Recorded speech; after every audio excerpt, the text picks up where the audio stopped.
उड़ीसा में एक स्थान है टोटा गोपीनाथ। कौन से? तो वहां के जो पुजारी जी थे वो सेवा करते करते उनकी कमर झुक गई, और जैसी कमर झुकी तो अब वो ठाकुर जी को चंदन लगाते तो माथे की जगह नाक पे लग जाता, आंख पे लग जाता, गाल पे लग जाता, होठ पे लग जाता।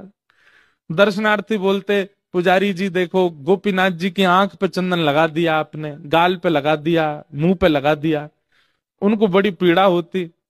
मन में सोचने लगे अब एक काम करता हूं कि मैं एक पुजारी रख लेता हूं, अब मुझसे तो सेवा होती नहीं, कमर झुक गई मेरी। पुजारी जी जैसे ही मंदिर में आए और सेवा के लिए प्रस्तुत हुए, एक दिन की सेवा पुजारी जी ने कर दी।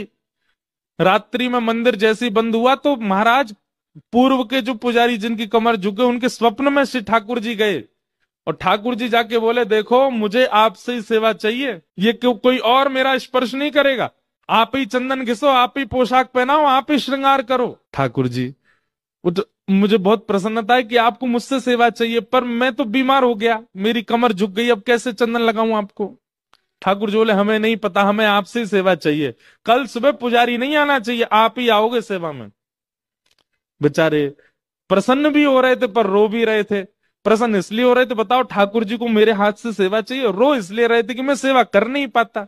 दूसरे दिन स्नान करके मंगला में जैसे ही मंदिर में प्रवेश किया तो क्या देखा, तो जैसे हम बैठे हैं सुख आसन में, ठाकुर जी नीचे ही बैठ गए, बोले लो हम भी बैठ गए, अब करो हमारी सेवा। तो उनका नाम पड़ गया टोटा गोपीनाथ। पर एक टोटा गोपीनाथ है जहां बैठे हुए हैं ठाकुर जी।